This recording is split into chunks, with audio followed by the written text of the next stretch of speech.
chào tất cả các bạn, chào mừng các bạn đến với kênh móc len của Mimi Handmade. Hôm nay Mimi sẽ hướng dẫn cho các bạn móc một mẫu hoa dễ thương như thế này nha các bạn. Chúng ta sẽ dùng cái mẫu hoa này để chúng ta trang trí giày dép hoặc là trang trí nón, cũng như là cái mẫu kẹp tóc như thế này hoặc là mẫu cài tóc á các bạn. Thì cái mẫu hoa này rất là dễ thương luôn và cũng là rất là dễ móc nữa, cho nên là mình sẽ chia sẻ cho các bạn cách móc mẫu hoa này nha. Bây giờ chúng ta sẽ cùng bắt đầu nha các bạn. Các bạn sẽ chuẩn bị cho mình kim 2.5mm hoặc là kim 2 đầu số 3, 4 nha các bạn. Kim đầu số 3 để có cái sản phẩm nó nhỏ hơn. Ví dụ như mi móc kim đầu số 3 thì cái này nè nó sẽ nhỏ hơn một tí so với kim đầu số 4 với là kim 2.5. Thì tùy theo cái sản phẩm mà chúng ta sẽ làm cái đó nha các bạn. Chuẩn bị thêm kéo cắt len, kim khâu len. Về phần len á thì chúng ta có cái len gì và phù hợp với cái phần mà sản phẩm chúng ta trang trí thì chúng ta sẽ sử dụng cái loại len đó nha các bạn. Nếu mà các bạn sử dụng mẫu này cho cái loại sợi thì cũng được luôn, chứ không có vấn đề gì hết nha các bạn. Thì chúng ta cũng vẫn sử dụng kim 2.5 như bình thường. Và bây giờ chúng ta sẽ lấy một cái màu để chúng ta móc cái phần cánh hoa. Còn phần nhụy hoa thì các bạn sẽ phối màu phù hợp với cái sản phẩm mà chúng ta đang móc nha các bạn. Bây giờ mình sẽ sử dụng cái len màu hồng để mà mình móc cái phần cánh hoa, và cái phần màu xanh á, mình sẽ làm cái phần nhụy hoa ha. Các bạn sẽ tạo cho mình một cái vòng tròn. Mình sẽ sử dụng kim đầu số 3 để mình móc, tại vì mình muốn làm cái hoa nhỏ. Rồi các bạn sẽ kéo len qua như thế này. Các bạn móc lên một móc xích. Sau đó các bạn đâm kim vào vòng tròn này. Các bạn sẽ móc 10 mũi móc đơn. 1 2 3 4 5 6 7 8 9 và 10. Rồi bây giờ chúng ta sẽ kéo cái vòng tròn này cho nó nhỏ lại. Sau đó chúng ta sẽ trượt mũi vào cái chân móc đầu tiên. Đây, chân móc đầu tiên nè các bạn. Chúng ta sẽ trượt mũi vào cái chân móc đầu tiên này. Kéo len qua. Chúng ta sẽ kéo cái vòng tròn này cho nó gọn lại. Rồi bây giờ chúng ta đã được một cái nhân như thế này. Các bạn sẽ móc lên 3 mũi móc xích. Rồi bây giờ mình sẽ đâm kim vào cái chân móc kế tiếp nha các bạn, không đâm kim vào cái chân móc mà chúng ta vừa tạo móc xích. Các bạn sẽ quấn len một vòng lên kim, đâm kim vào chân móc kế bên, kéo len qua, kéo cái độ cao bằng 3 mũi móc xích cho mình. Sau đó là kéo len qua 2 vòng. Các bạn sẽ giữ nguyên 2 vòng len trên kim như thế này, và các bạn tiếp tục quấn len một vòng lên kim, đâm kim vào cái chân móc mà chúng ta vừa móc á. Chúng ta kéo len qua, kéo bằng cái độ cao của 3 móc xích ban đầu. Các bạn lại kéo qua 2 vòng len. Tiếp tục các bạn giữ nguyên 3 vòng len trên kim như thế này. Các bạn lại quấn len một vòng lên kim nè, đâm kim vào cái chân móc đó nữa, kéo len qua, và các bạn lại kéo bằng cái độ cao trước đó mà mình đã làm. Các bạn lại kéo len qua 2 vòng. Bây giờ chúng ta đã được 4 vòng len trên kim. Các bạn lại quấn len, đâm kim vào chân móc đó. Các bạn lại kéo len qua, kéo lên cao, và các bạn kéo len qua 2 vòng. Chúng ta đã được 5 vòng len trên kim. Rồi bây giờ chúng ta lại quấn len một vòng lên kim, tiếp tục đâm kim vào cái chân móc đó, kéo len qua một lần nữa. Chúng ta lại kéo len qua 2 vòng. Bây giờ trên kim chúng ta đã được 6 vòng len này nè các bạn. Một lần cuối cùng nữa, quấn len một vòng, đâm kim vào cái chân móc đó, kéo len qua đây, và kéo len qua 2 vòng. Rồi bây giờ trên kim của chúng ta được 7 vòng len như thế này. Các bạn sẽ kéo len qua hết 7 vòng này luôn nha các bạn. Sau đó chúng ta sẽ móc lên 3 mũi móc xích, 1 2 3. Rồi bây giờ các bạn sẽ đâm kim vào chân móc kế bên nè các bạn, đâm kim vào chân móc kế bên này, các bạn móc một mũi trượt. Rồi bây giờ chúng ta đã có được một cái cánh hoa đầu tiên. Các bạn dùng tay á, các bạn sẽ lận cái này lên để cho nè các bạn, ở dưới nó như là một cái vỏ sò vậy đó các bạn. Đó, chúng ta đã được một cái cánh như thế này. Các bạn sẽ móc lên 3 mũi móc xích để chúng ta làm cái cánh tiếp theo nha.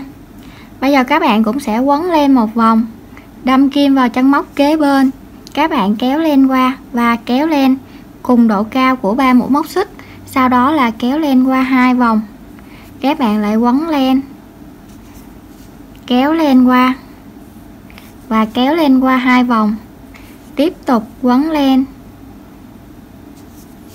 đâm kim, kéo lên qua, kéo cùng độ cao, kéo lên qua 2 vòng, tiếp tục quấn lên nè, dùng cái tay này nè, các bạn sẽ đẩy cái len này qua để mà cho cái cánh hoa của chúng ta được đẹp hơn nha các bạn. Đó, các bạn cứ gì nè, kéo thẳng nó lên, kéo thẳng nó lên như gì để cái độ cao nó đẹp hơn. Các bạn lại kéo qua 2 vòng như thế này, được 5 vòng len trên kim rồi nè. Chúng ta sẽ tạo thêm 2 vòng len trên kim nữa. Rồi bây giờ nè, lấy cái tay này nè, quẹt qua đây cho nó dễ móc á các bạn. Đó, rồi cứ kéo thẳng lên như thế này, kéo lên qua 2 vòng. Rồi bây giờ là được 6 vòng rồi nè các bạn. Rồi chúng ta sẽ quấn lên nè, đưa cái này qua, kéo qua. Rồi bây giờ sẽ dùng kéo qua như thế này, kéo lên qua 2 vòng. Rồi bây giờ chúng ta đã được là 2, 4, 6, 7, kéo qua một lần luôn và chốt lại bằng 3 mũi móc xích. Rồi chúng ta sẽ trượt mũi vào cái chân móc kế bên á, các bạn sẽ dễ thấy cái chân móc kế bên lắm. Và các bạn lặn lại như thế này nha các bạn, để mà cho cái cánh hoa của chúng ta nó sẽ được đều và tròn hơn. Rồi cái phần lỗ này nè, lát nữa chúng ta sẽ kéo rút nó lại. Rồi các bạn sẽ quấn lên một vòng, đâm kim vào cái chân móc kế tiếp nè các bạn. Các bạn lại thực hiện cho mình cánh hoa tiếp theo, cánh hoa thứ 3. Rồi chúng ta sẽ làm tiếp cánh hoa thứ 4 và cánh hoa thứ 5 là chúng ta đã xong. Đó, cứ làm nhẹ nhàng thôi các bạn, cái này nó dễ lắm. Mình sẽ kéo nó nhẹ nhàng ha, đưa qua như thế này.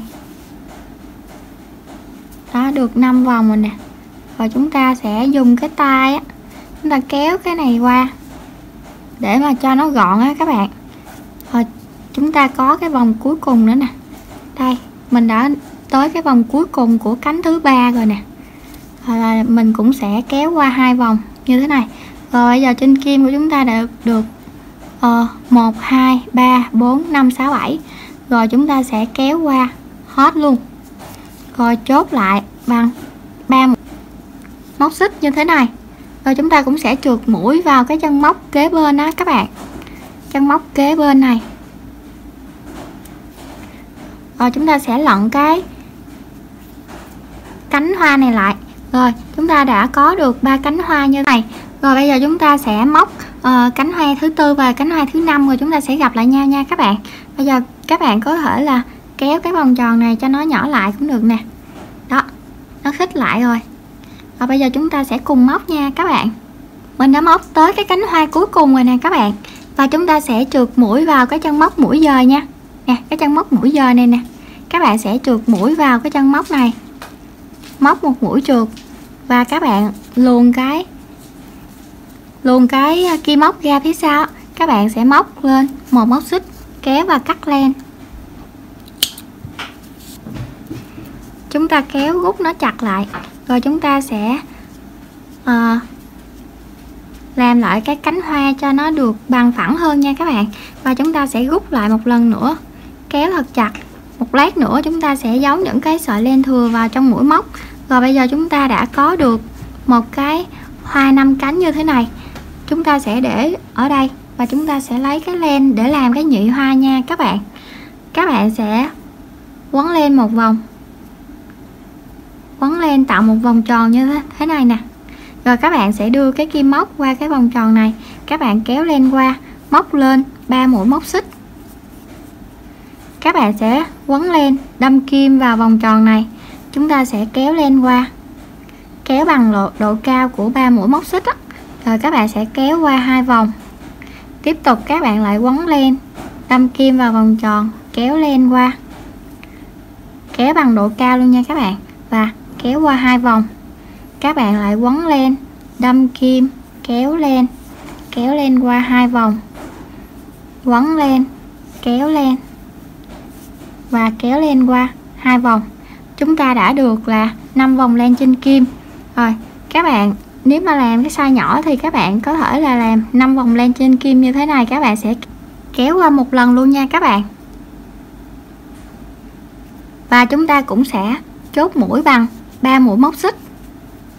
Chúng ta lại trượt mũi vào cái vòng tròn này nè, trượt mũi vào cái vòng tròn này. Rồi các bạn sẽ móc lên một móc xích trước đi. Và chúng ta sẽ kéo cái vòng tròn này cho nó nhỏ lại nè các bạn. Kéo cái vòng tròn cho nó nhỏ lại và nó cũng sẽ trở thành một cái cục u nhỏ nhỏ nè. Đó, cục u nhỏ như thế này nha, để mà chúng ta có thể là nối vào đây nè các bạn. Đó. Để cái cục u nhỏ này nè, cái nhụy hoa của chúng ta nó tròn trịa, và chúng ta dùng keo dán hoặc là keo nến chúng ta sẽ kết nó vào. Các bạn không có thì các bạn sẽ dùng cái kim chỉ may các bạn nối nó vào nha, hoặc là len nè. Rồi chúng ta sẽ kết nối nó vào trong đây nha các bạn. Chúng ta sẽ giấu cái, nếu mà dán thì các bạn sẽ cắt cái phần len này đi nè.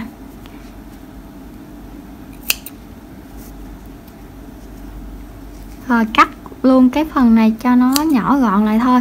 Rồi chúng ta sẽ nhét nó vào trong như thế này nè các bạn. Đó, rồi chúng ta sẽ để keo, rồi chúng ta sẽ dán vô thôi nè. Để keo xong rồi chúng ta sẽ dán vô và chúng ta sẽ định hình cho nó tròn trịa cho nó đẹp nha các bạn. Đó, cái này là cái nhỏ nè các bạn. Mấy cái nhỏ nhỏ nè, thấy cưng á. Cái này cũng là cái nhỏ nè.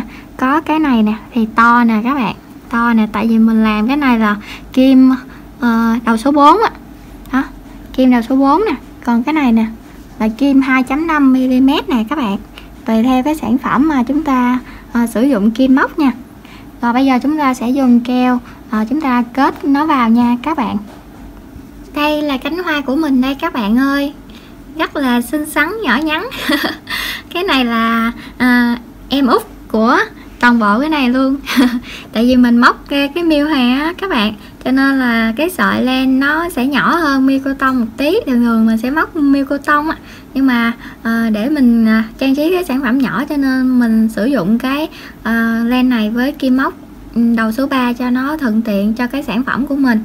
Còn các bạn thì các bạn sẽ tự do các bạn sử dụng nha. Bây giờ đối với cái nhân to hơn thì các bạn sẽ móc qua 6 vòng len.